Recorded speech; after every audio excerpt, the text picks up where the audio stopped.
మార్చుకుని ప్రభావ, హృదయాన్ని మార్చుకుని ప్రభావ, నీ అందు భయభక్తులు కలిగి బ్రతికి ప్రభావాన్ని గ్రహించండి ప్రభావ. వాక్యం బోధిస్తున్న కృపను కుమ్మరించిన నా పక్షాన్ని మీరు నిలబడి మాట్లాడమని యేసు నామములో వేడుచున్నాము తండ్రి, ఆమేన్. హల్లెలూయా, హల్లెలూయా.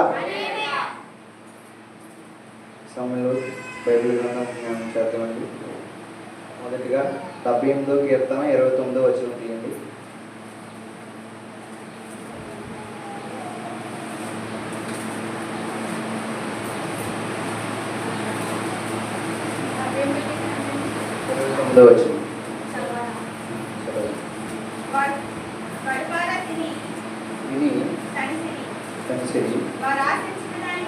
ఆశించిన దానిని ఆయన అనుగ్రహించెను. రెండో లైన్లో ఏముందండి? వారు ఆశించిన దానిని ఆయన అనుగ్రహించెను. ఆయన ఆశించిన దానిని మనకు అనుగ్రహిస్తారంటండి. రెండోదిగా ఏంటంటే, ఆయన మనకు అనుగ్రహించాలంటే మనం ఎలా బ్రతకాలి, ఆయన మనకి మన ఆశించిన దాన్ని ప్రతిదీ మనకి ఆయన సమకూర్చాలంటే మనం ఏ విధంగా బ్రతకాలి, ఆయనకి నచ్చినట్టు జీవిస్తే మనకు ఆయన అనుగ్రహిస్తాడా, లేదంటే ఆయనకు వ్యతిరేకంగా జీవిస్తే మనకు అనుగ్రహిస్తాడా, మనం మీరే ఆలోచించుకోండి. రెండోది ఏంటంటే 106వ కీర్తన 17వ వచనం చదవండి. 15వ వచనం. కోరినది ఆయన వారికి ఏంటంటే, ఇక్కడ వారు కోరినది వారికి ఆయన ఇచ్చాను. ఆయన మీరు ఆశించినది ఆయన ఇస్తానంటున్నాడు, మీరు కోరినది ఆయన ఇస్తానంటున్నాడు. 107వ కీర్తన 30వ వచనం చదవండి.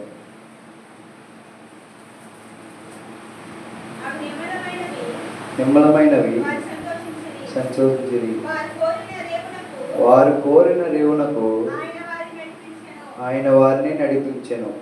ఎక్కడికి నడిపిస్తాడండి? మనం కోరిన రేవుకు ఆయన మనల్ని నడిపిస్తాడండి. ఇప్పుడు మన దేవుడు ఎవరో మీకు తెలుసా? యెహోవా గారు. మన దేవుడు ఎవరంటే, మనం ఆశించిన దాన్ని, మనం కోరిన దాన్ని, మనం ఎక్కడికైతే వెళ్ళాలని ఆశపడుచున్నామో అక్కడికి నడిపించేవాడు మన దేవుడు. ఎవరండి మన దేవుడు? మనం కోరుకున్న దాన్ని, మనం ఆశించిన దాన్ని మనకు అనుగ్రహించేవాడు దేవుడు. మన అక్కర్లన్నీ తీర్చేవాడు. గడిచిన దినాల్లో మీరు ఆశించినది మీరు పొందుకున్నారా లేదా? మీరు కోరుకున్నది మీ జీవితంలో జరిగిందా లేదా? జరిగిందండి మీ జీవితంలో? మీరు కోరుకున్నది, మీరు ఆశించింది, మీరు కృతజ్ఞత కలిగి ఉంటున్నారా? మరి చేసిన తర్వాత ప్రతి ఆదివారం మానవత వస్తున్నారా? ఎంతమంది వస్తున్నారు? చేతులెత్తండి ఒకసారి.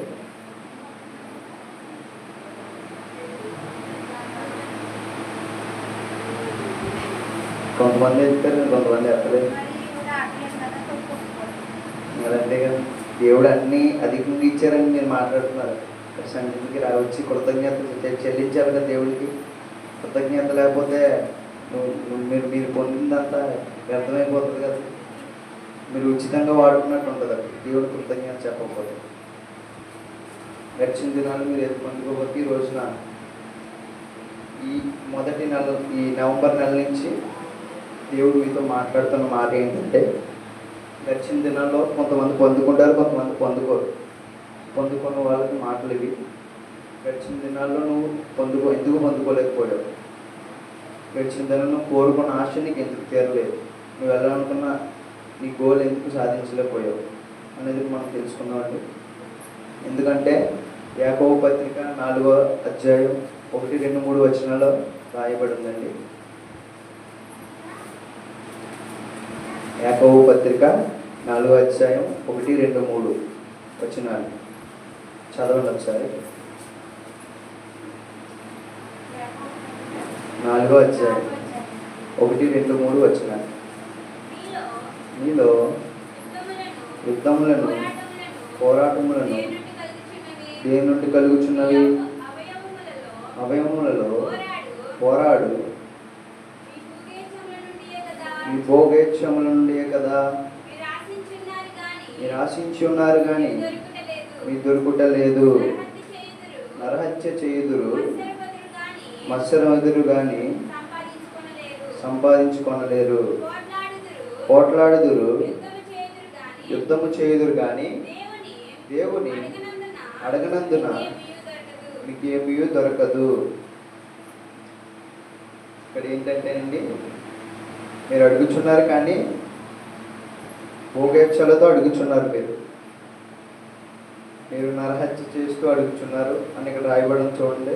2వ వచనము 2వ లైన్లో,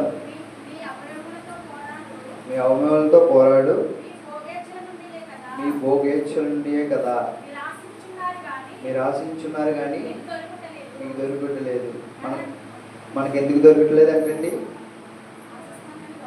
ఆశిస్తున్నాం కానీ ఎలా ఆశిస్తున్నాం? దాన్ని భోగేచ్ఛలతో ఆశిస్తున్నాం. భోగేచ్ఛలు అంటే ఏంటండి? లోకపు కోరికలు, లోకపు భోగలు. దాని కింద ఏంటంటే నరహత్యలు చేయొచ్చు, మత్సరం పడుతూ. మత్సరం అంటే ఏంటండి? అసూయ, కుళ్ళి, ఇవన్నీ మత్సరం అంటారు. మత్సరం దేవుని సన్నిధికి వచ్చే విశ్వాసం కుటుంబాల్లో ఉండకూడదు. ఈ మత్సరం అనేది ఉందంటే ఆ మత్సరం ద్వారా కుటుంబం ఆశీర్వదింపబడుతుంది. అది ఆశీర్వదింపబడుతుంది కానీ పొందుకుంటారు, అన్నీ పొందుకుంటారు. అది ఎన్నాళ్ళు ఉండవు, కొన్నాళ్ళే పొందుకున్నవన్నీ. శాశ్వత కాలం పొందుకున్నవన్నీ ఉండవు. ఎందుకంటే మీరు నరహత్య చేస్తూ మత్సరముతో మీరు దేవుడిని అడుగుతున్నారు, అందుకే మీరు ఏది పొందుకోలేకపోతారు. పూర్ణ హృదయముతో మీరు దేవుడిని అడగగలిగితే ఈరోజు దేవుడు నీతో మాట్లాడుతున్నాడు. మీరు అడిగినది, ఆశించినది దేవుడిని కనుగ్రహిస్తానని మాట్లాడుతున్నాడు అండి ఇవాళ. మీరు మరి 3వ వచనంలో చివరి లైన్ చదవండి. 3వ వచనం, మీరు అడిగినను మీ భోగముల నిమిత్తము వినియోగించుటకై దురుద్దేశముతో అడుగుదురు కనుక మీకేమీ దొరకట్లేదు. ఇక్కడ ఎలా అడుగుతున్నారంటే, దురుద్దేశముతో. దురుద్దేశముతో అడిగితే దేవుడు మీకు ఇస్తాడనుకుంటున్నారా? దురుద్దేశముతో అడిగితే దేవుడు మీకు ఏది ఇవ్వడు. మంచి స్వభావంతో, మంచి మనసు కలిగి దేవుడే నా జీవితం అనుకుని మీరు అడగాలి. దేవుడు నాకు ఉన్నాడు, ఎన్ని లోటుపాట్లు వచ్చినా సరే దేవుడు ఉన్నాడని చెప్పేసి మనం అందరూ కలిసి కట్టుకుని ప్రార్థనలో దేవుడిని ఏకీభవిస్తూ అడగాలి. దేవుడిని స్వేచ్ఛ మనసుతో అడిగితేనే కానీ దేవుడు అనుగ్రహించి. ఈ నేటి సంఘాల్లో ఏంటంటే దురుద్దేశంతో అడుగుతున్నారండి. దురుద్దేశం అంటే వాళ్ళకి ఎక్కువ ఉంది, నాకు ఎక్కువ లేదు, వాళ్ళకు ఉంది, నాకు కావాలి. ఇప్పుడు ఎలా ఉన్నారంటే జనం పక్క వాళ్ళు ఏమైనా కొనుక్కున్నారనుకో, అది నాకు కావాలి, వాళ్ళు కొనేసుకున్నారు, వాళ్ళకంటే నేను గొప్పగా బతకాలి అని చెప్పేసి ఆ దురుద్దేశంతో మత్సరంతో బ్రతుకుతున్నారు. ఆ మత్సరంతో బ్రతికే వాళ్ళకి ఎప్పుడూ ఆశీర్వాదం రాదండి. దేవుడు అన్నీ సమకూర్చుతాడు, కాదంటలేదు.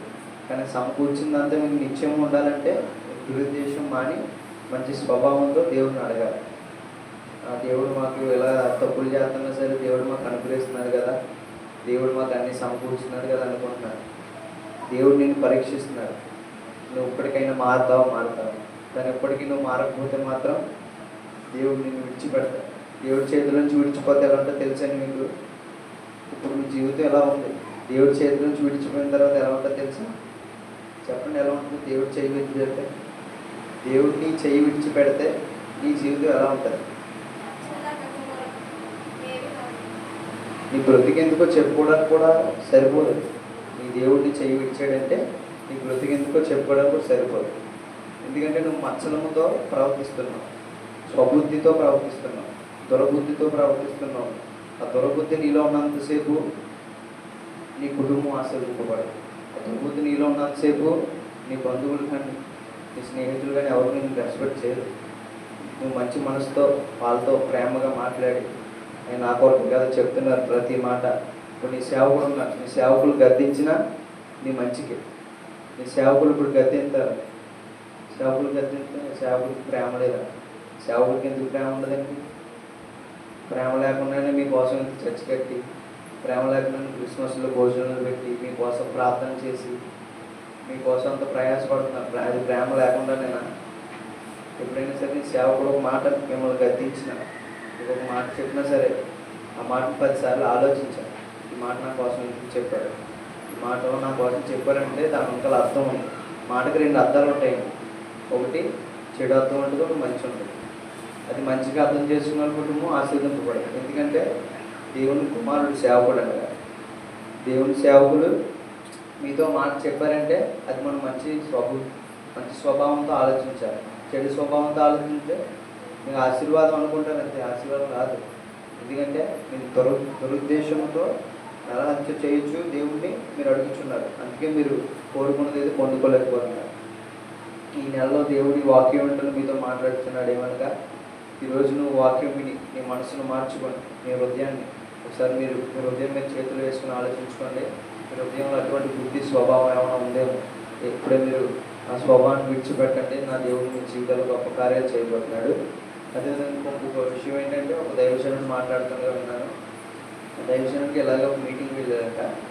మీటింగ్ వెళ్ళినప్పుడు మధ్యలో వెళ్తే బాగోదు కదని వెనకాల కూర్చున్నారు. అప్పటికే ఫాస్ట్గా మాట్లాడుతున్నారు. ఆ సేవకుడు మంచి సేవకుడు సంఘంతో ఏం చెప్పారంటే, దేవుని బిడ్డలారా మనందరం కుటుంబం కదా, మనందరం కలిసి కట్టుకోవాలి, ప్రేమగా ఉండాలి అని చెప్పేసి మంచి మాటలు చెప్తుంటే వెనకాల కూర్చున్న విశ్వాసులు ఇద్దరు ఉన్నారు. అందులో ఒకడు అవతలను పొడిచి ఏమంటాడంటే, ఇదిగో చూడు, ప్రేమ గురించి ఈయనే చెప్పాలి, ఈయనకి ఏదో ప్రేమ ఉన్నట్టు నేను ఏదో మమ్మల్ని ప్రేమగా చూస్తున్నాను. ప్రేమ ఉన్నట్టు అన్నప్పుడు ఆ ప్రేమ లేని వాళ్ళ దగ్గర ఎందుకు ఉంటున్నాం? ప్రేమ ఉంది కాబట్టి మీరు అక్కడికి వచ్చారు. ప్రేమ లేకుండా రాలేదు కదా. ప్రేమ ఉంది కనుకే మీరు అక్కడ ఇన్ని రోజులు ఉండగలిగారు. ప్రేమ లేకపోతే ప్రతిసారి గద్దించేలాగైతే ఉండదు కదా. సేవకుడు అనగా గద్దిస్తాడు, ప్రేమిస్తాడు, మంచి మాటలు చెప్తాడు. అవి మనం అర్థం చేసుకొని మనం నడుచుకోగలిగితే మన జీవితాలు ఆశీర్వదింపడతాయి. అది ఆ మాట అయిపోయిన తర్వాత లాస్ట్ చివరిలో, దేవుని బిడ్డలారా మనం 3 రోజులు మీటింగ్స్ పెట్టుకున్నాం కదా, 3 రోజులకి ఇంత డబ్బు ఖర్చు అయింది, మనందరం ఒక కుటుంబం కదా, ఎవరైనా ప్రేరేపణ కలిగిన వారు కానుక అర్పించున్నాను. ఈ వెనకలోడు ఇద్దరిని పొడిచి ఇది చూడు, ఈ నాకు తెలుసు, ఈ అటు ఇటు తిరిగి డబ్బు దగ్గరగా వస్తాడు, సేవకుడికి డబ్బు అంటే పిచ్చి అని చెప్పేసి వెనక నుంచి మాట్లాడుతున్నారు. సేవకుడికి డబ్బు అంటే పిచ్చి, డబ్బు దగ్గరికి వస్తాడు నాకు తెలుసు అని చెప్పినప్పుడు ఈ సేవకుడు విని ఇదేంటి ఇలా మాట్లాడుతున్నారు, ఇది కొంచెం తేడాగాల్లో ఉన్నాడేంటి, సంఘానికి అంత విశ్వాసి మంచి సేవకుడు మంచి మాటలు చెప్తున్నారు కదా, అయినా అప్పటికీ సరే ఎంత దురుద్దేశంతో మాట్లాడుతున్నారు ఏంటని చెప్పేసి మనకెందుకు ప్రార్థన చేద్దామని ఈ 5 వాక్యం చెప్పడానికి వెళ్ళారు. వాక్యం చెప్పడానికి వెళ్ళిన తర్వాత అప్పుడు వాక్యం చెప్పిన తర్వాత ఇద్దరు సొనుగులాడారు కదండి వెనకాల.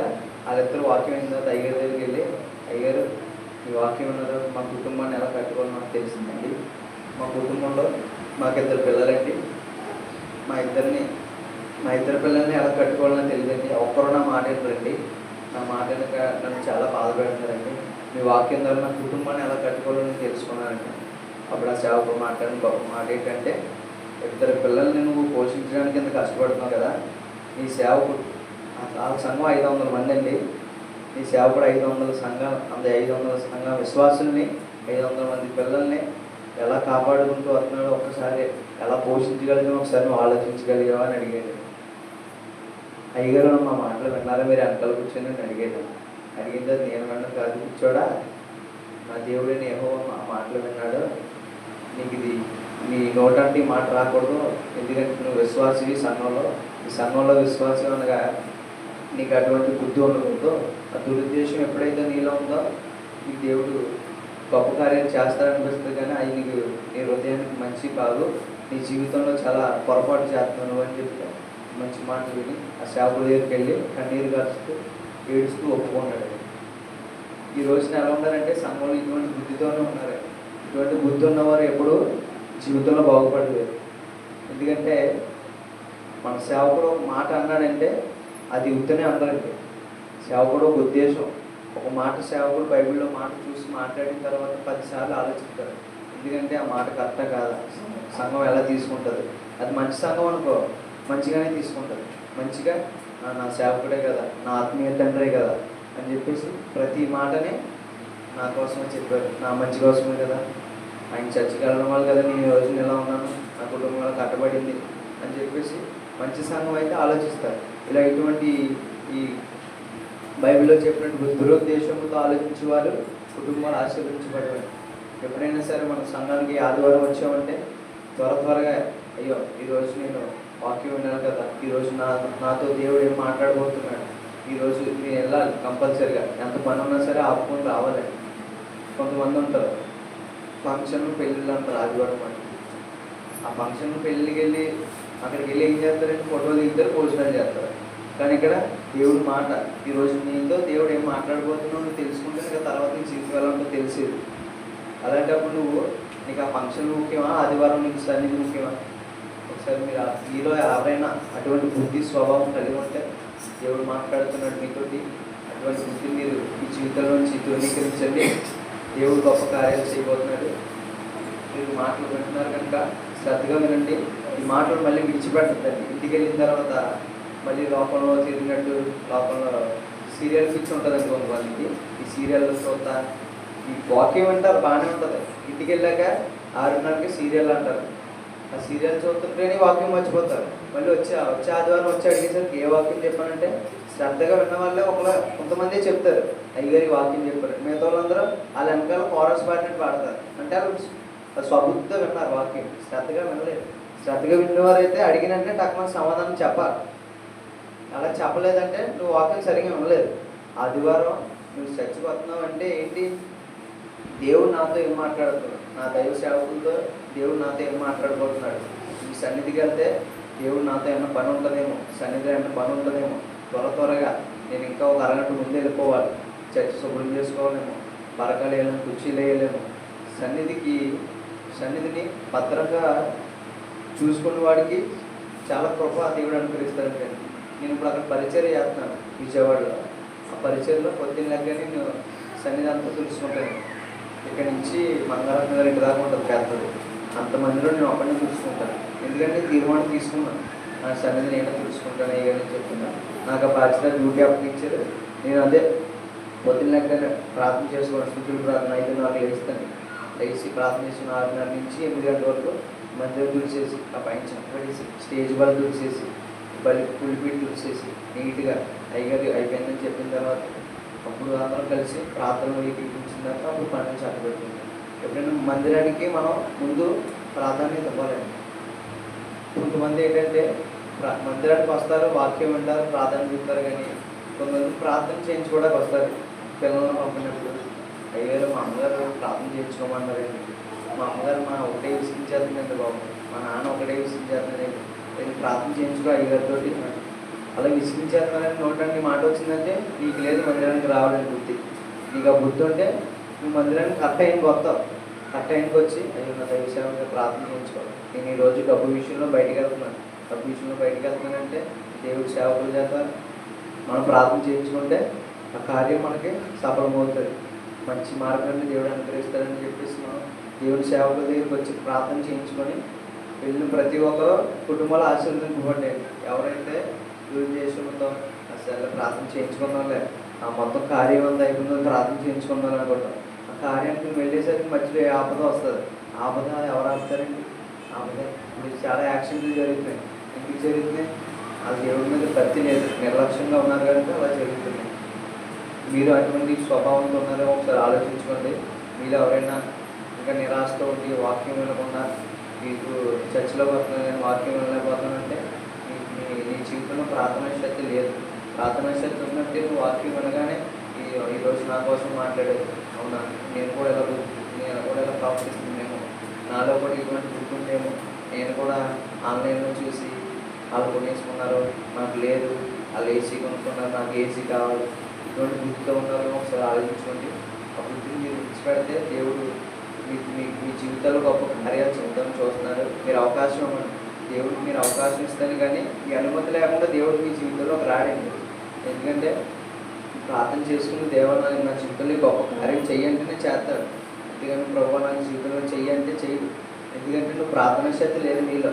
నువ్వు ఎప్పుడైతే భారం కలిగి దేవా నాకు ఇది కావాలి అయ్యా నేను దీనికోసం ప్రయాసపడుతున్నాను అని ఎప్పుడైతే నువ్వు మాట్లాడగలుగుతావో అప్పుడు దేవుడు నీ ప్రార్థన ఆలకించి అప్పుడు నీకు జీవితంలో గొప్ప కార్యాలు చేయడానికి దేవుడు కృప చూపుతాడు.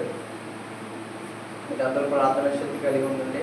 ప్రార్థన ఏంటంటే నాకు అక్కడ నేర్పిన క్రమం ఏంటంటే ఉదయం 5:30 లేస్తానండి. 5:30 నుంచి 6:30 వరకు ప్రార్థన. ఉదయకాలం ప్రార్థన దేవుడు చాలా ఆసక్తితో మన ప్రార్థన ఆయన ఆలకించండి.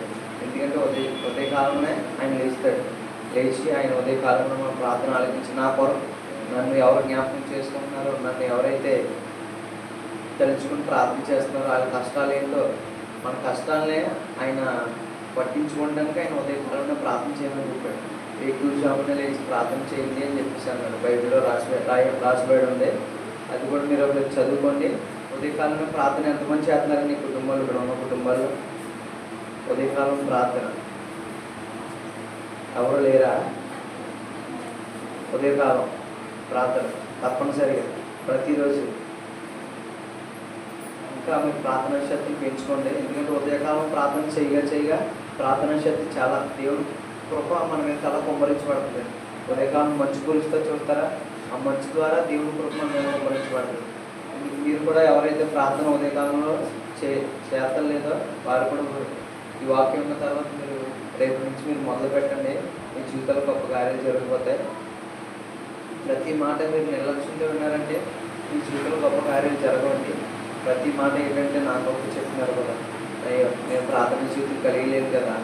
మీకు అప్పుడప్పుడు అనిపిస్తుంటుంది నా జీవితం బాగానే జరుగుతుంది కదా అని ప్రార్థన చేయకుండా మందిరానికి వెళ్ళి వెళ్ళకపోయినా నేను బాగానే దేవుడు చూస్తున్నారు కదా, డబ్బు కట్టి సమకూరుతున్నారు కదా, తిండి కట్ట లేకుండా లేదు కదా అనుకుంటాను. కానీ ఏదో రోజు దేవుడు ఈ చేయి విడిచాడంటే నువ్వు తిండి తినడానికి కూడా నీకు తిండి లేకుండా అయిపోతుంది.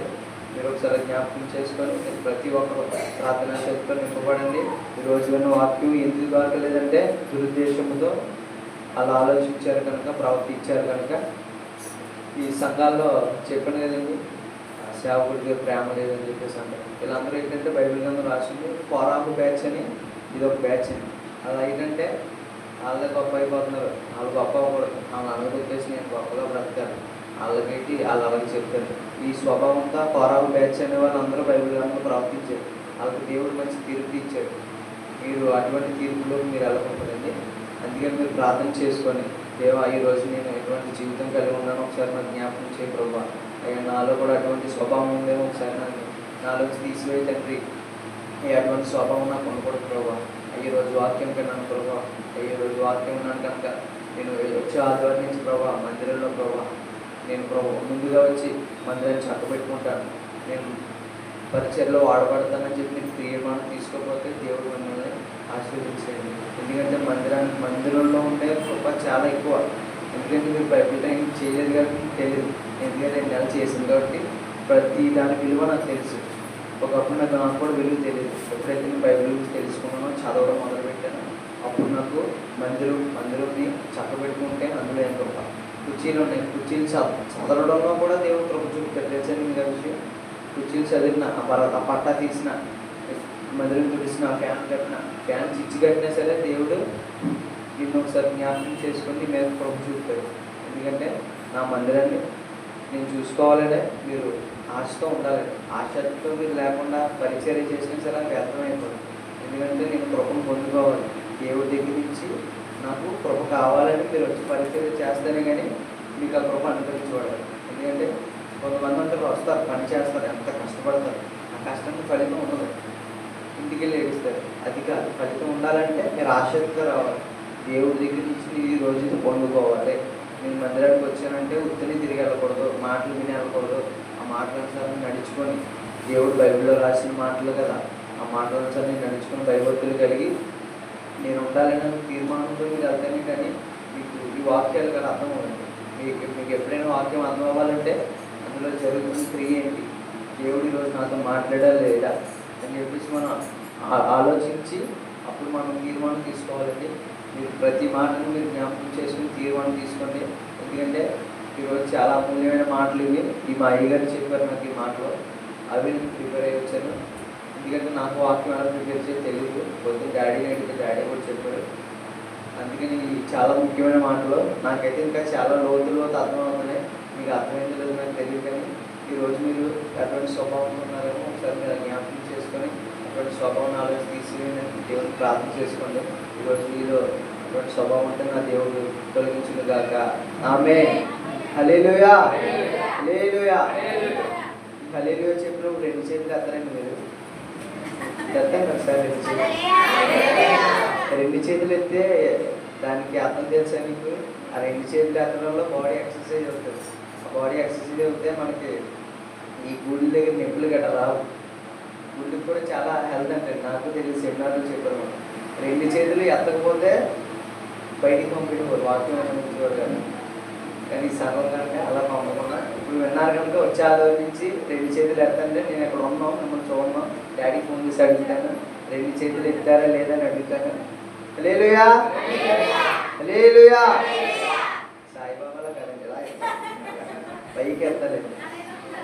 అలాగే చెప్పారు మాకు. అలా ఖండించి చెప్తేనే కానీ కొంతమందికి అర్థమవుతాయి. అర్థం అవ్వాలంటే ఖండించాల్సిందే. అది ఖండించినప్పుడు ఖండించిన సరే ఆత్మీయ తండ్రి కదా మనం అర్థం చేసుకునే స్థితి ఆ స్వభావం ఆ మనిషిలో ఉందంటేనే కానీ వాళ్ళకి అర్థమవుతుంది.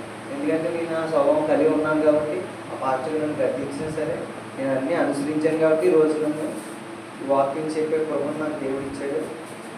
అందరూ బట్టి దేవుడిలో వందనాలు. వాక్యం ఓపికగా విని జాగ్రత్తగా మీరు గమనించినందుకు మీకు వందనాలండి. వాక్యం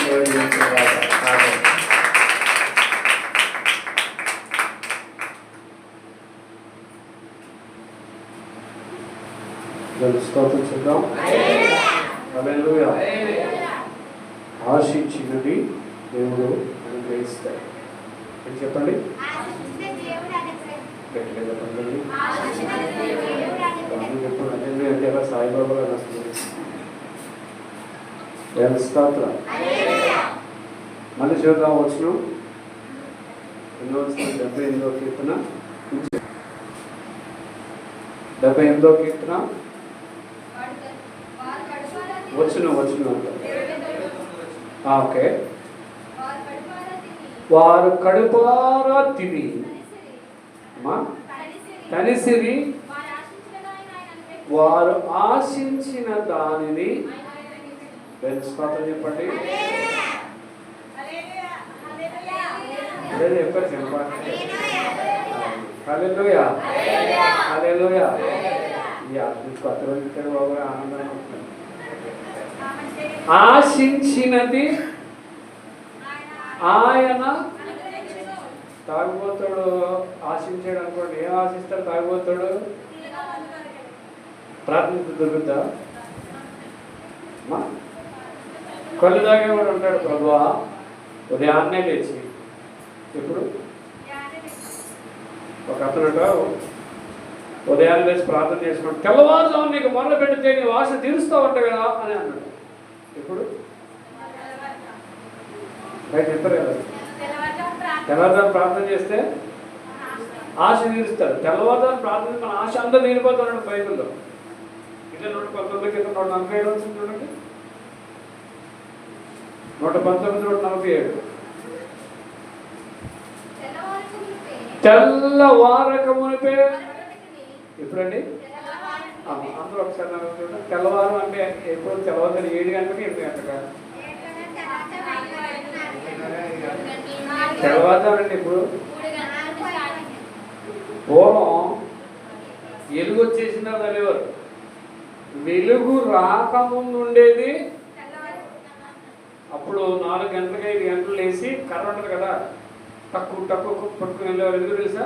దాంట్లో పాములు కానీ ఏమైనా ఉన్నాయి, ఏమన్నా కర్ర పట్టుకుని తక్కువ వెళ్ళేవారు. వెలుగు రాకముందే పాలు తీయడానికి వెళ్ళేవారు. తెల్లవారు జామున నేను మొరపెట్టి తిని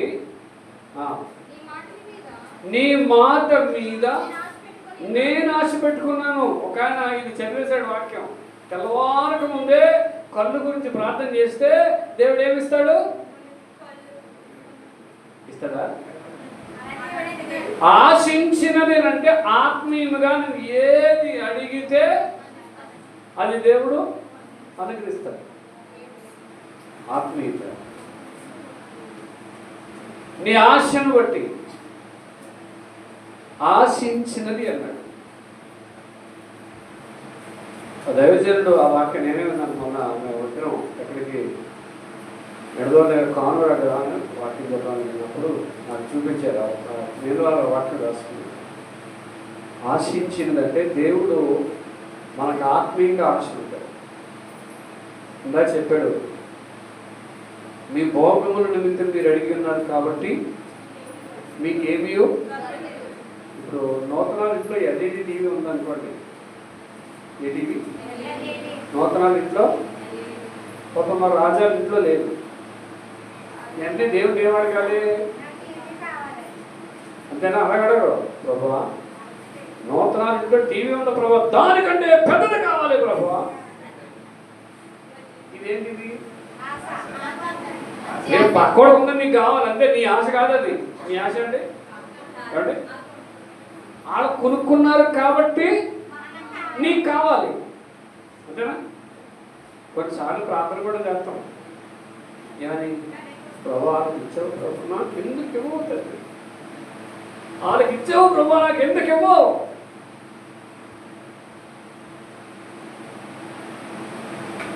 ఆశించిన దానిని వారు ఏం చేశారు? నువ్వు ఆశించాలి వాక్యానుసారంగా.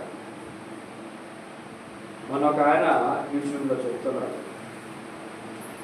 కొంతమంది గుడికి వెళ్ళే వాళ్ళు అన్నారట, అయ్యగారండి గుడికి రావడానికి బోర్ కొట్టేసిందని అన్నారట. ఏం కొట్టేసింది? ఎక్కడ రావడానికి? చర్చికి రావడానికి ఏం కొట్టేసింది? ఎందుకు బోర్ కొట్టేస్తుంది? అమ్మా మీరు రోజు తిన్నప్పుడు బోర్ పడుతుందా? అన్నం తిన్నప్పుడు బోర్ పడుతుందా? బిర్యానీ తిన్నప్పుడు ఇది వద్దు నాకు వద్దండి ఇక తిన్నామంటారా? రోజు సెల్ ఫోన్ చూస్తారా? బోర్ పడుతుందా? బోర్ పడదు. మరి వాక్యం అంటే ఎందుకు? వాక్యం అంటే ఎందుకు బోర్ పడేస్తుంది? ఎందుకు గుడికి రాలేకపోతున్నాం మనం అంటే మనకి దీని మీద ఏమి లేదు అమ్మా. ఆశించిన దానిని దేవునికి అనుగ్రహించు. నువ్వు వాక్యం మీద ధ్యాస పెట్టు, వాక్యాన్ని ధ్యానించు. వాక్యంలో ఏముందో నీకు మీ దగ్గర కూర్చొని వాక్యం మీద ఆశ లేకుండా ఆశించిన దానిని దేవుడు ఇవ్వగలడు అంటే రాదు. నీవు ఆశించినది పొందుకోవాలంటే ఒక వాక్యాన్ని చూసి ప్రార్థన చేస్తాను. ఎందుకంటే చాలా ప్రాబ్లం ఉంది. 17 కీర్తన 15 వచ్చు.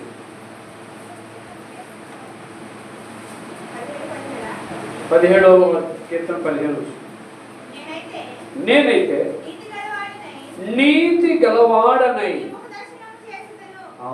స్తోత్రం చెప్పండి. నేను నీతి గలవాడిని ముఖ దర్శనం చేసేదను, నీ స్వరూప దర్శనముతో నా ఆశను. ఇది ఆత్మీయ ఆశ, ఇది ఆశించాలి. నీ స్వరూప దర్శనమును చూడాలి, నీ వైపు నేను చూడాలి, నీ ముఖమును చూడాలి ప్రభువా అని చెప్పి ఏం చేయాలి? దేవుని వైపు మనము చూడాలి. దేవుడు ఆశించినది ఎప్పుడు ఇస్తాడంటే నీకు ఒక ఆశ ఉండాలి. ఎవరిని చూడాలని? దేవుడిని చూడాలి. ఆశ గల ప్రాణం దేవుడు. నేను నీతి గలవాడనై. నీకు నీతి అనేది ఉంటే, నువ్వు నీతిమంతుడు అయితే, నువ్వు ఆశించే ప్రతి దానిని దేవుడు నీకు అనుగ్రహిస్తాడు. హల్లెలూయా, హల్లెలూయా. అబ్రహాము నీతిమంతుడు. ఎవరంటే? అబ్రహాము నీతిమంతుడు. ఆయన నీతి వలన ఆశీర్వదింపబడ్డాడు. ఎంత ఆశీర్వదింపబడ్డాడు? ఆయన ఆస్తిని ఆయన కోల్చేయలేడు. ఆయన ఆస్తి అంతా కూడా ఎంత ఉందో తెలియదు. ఇంటిలో 300 మంది పనోళ్ళు. ఎంతమంది అండి? మీ ఇంట్లో 2 పనులు పెట్టుకుంటే నెలకి ఎంత ఇవ్వాలి? 10,000. మీ ఇంట్లో పనులు పెట్టుకుంటే టౌన్స్లో 20,000, పల్లెటూరులో 5,000, మలాడు పట్టణాల్లో 10,000. 300 మంది. 300 ఇంటూ 10 ఎంత? 3 లక్షలు. మనకి ఎక్కడ వస్తుంది? అదేనండి. అప్పుడున్న కాలంలో 300 మందికి 3 లక్షలు ఇవ్వాలంటే సులువ కష్టం. డ్రైవర్ ఎట్టుకుంటేనే డబ్బులు సరిగెత్తలేదండి ఈరోజు. దేవుడు నీతి గలవాడనై ఆయన స్వరూప దర్శనం చూడాలి. నీతి అబ్రహాము నీతిమంతుడు ఉన్నాడు, ఆయన ఆశ్చర్యపడ్డాడు. లోతు ఆ చూసినప్పుడు అది మంచి తోటలాగానే ఉంది, కానీ అది సొదొమ పట్టణం. ఏ పట్టణం? మీకు ఇద్దరు చూపించారు. ఇప్పుడు ఎవరు? మొదట అబ్రహాం, రెండోది లోతు. ఇద్దరు దేవుని దగ్గర ఉన్నవారే, కానీ లోతు శపించబడ్డాడు, అబ్రహాము ఆశీర్వదించబడ్డాడు. లోతు శపించబడ్డ ఆశించాడు, కానీ సొదొమను ఆశించాడు. అబ్రహాము దేవుడు ఎక్కడ ఉండమంటే అక్కడే ఉన్నాడు. ఎందుకే ఇద్దరికి గొడవ ఎందుకు వచ్చిందో తెలుసా? ఆడ గొర్రెల కాపర్లకి ఏడ గొర్రెల కాపర్లకి గొడవ వచ్చింది. గొడవ వస్తే ఎవరు మటుకు ఇడిపోదాం అంటే ఇడిపోరు. ఇడిపోయి నీ ఎక్కడికైనా వెళ్ళు. లోతు ఆశించాడు, కానీ దాన్ని పొందుకోలేకపోయాడు. అబ్రహాము ఆశించిన దానిని దేవుడే అతనికి అనుగ్రహించాడు. దేవునికి స్తోత్రం. కాబట్టి రోజు దేవుడు ఆయన ఆశించింది మనకు ఇలా చెప్పాడు, కోరిన రేవునకు. మనం కోరుకుంటూ ఆత్మీయంగా అక్కడ దేవుడు నడిపిస్తాడు. వారు కోరినది ఆయన ఇచ్చాడు. వారు కోరినది. నువ్వు ప్రార్థన చేసి ప్రభువా పెళ్లిగానే అబ్బాయి అన్నాడు అనుకోండి, ఎవరు మా ఆనందం అనుకుంటాం. ప్రార్థన చేస్తున్న ప్రభువా నాకు ఐశ్వర్య లాంటి రాయి లాంటి అందమైన అమ్మాయి కావాలి ప్రభువా అని ప్రార్థన చేశాడు అనుకోండి, అది ఆశ భంగం అయిపోయింది. ఎందుకు? సేవకుడు సేవకుడానికి ఎవరు ఉండాలి? ఐశ్వర్య లాంటి అమ్మాయి వచ్చింది అనుకోండి, ప్రార్థన కదా నేను రాను ఏమంది? ముందు ప్రార్థన, తర్వాత సినిమా. ముందు ప్రార్థనకి వెళ్దాం, లేదు బావా వెళ్ళవారు అని అనుకోండి. సేవ చాలా మంది సేవలు ఇక్కడ ఊరు ఉన్నట్టు ఊరి పేరు రావులపాలెం పక్కన ఆత్రేయపురం. ఎవరండి? ఆత్రేయపురంలో వడ్డీ గారి ఒక దైవజనులు ఉండేవారు, చనిపోయారు. నేను వెళ్ళాను సార్ వడ్డీ గారు. ఆయన సేవ చేస్తుంటే ఆ ఆవిడ గారు నేను రాను, నువ్వు సత్య సోదరు కదా. ఆవిడతో ఆవిడ ప్రభువుని నమ్ముకుని ప్రార్థనలు తీసుకెళ్ళడానికి 15 సంవత్సరాలు పెట్టినట్ట. ఎన్ని సంవత్సరాలు? డబ్బురాత్రాయి అందుకున్న చేసుకున్నాడు దగ్గర. ఆవిడ ఏం చేసింది? సేవకురాలు. దేవుడు మనలను ఎందుకు పిలిచాడు సార్? దేవుడు కొరకు పిలిచాడు. దానికి స్తోత్రం. ఆయన కోరినది ఇస్తాడు, ఆయన కోరుకున్న రేపు నడిపిస్తాడు, ఆశించింది ఇస్తాడు. నువ్వు ఆత్మీయంగా నీతి గలవాడిగా ఉంటాయి. ఎలా ఉంటాయి? నువ్వు నీతి గలవాడిగా ఉండి దేవుడిలో ఉంటే దేవుడిని కన్ను అనుగ్రహిస్తాడు. హల్లెలూయా. మరొకసారి ఎప్పుడైనా ఈ టాపిక్ మాట్లాడదాం. అటు ఇటుగా దేవుడు మనందరం దీవించి ఆశీర్వదించునుగాక. ఆమేన్. అందరూ లేచి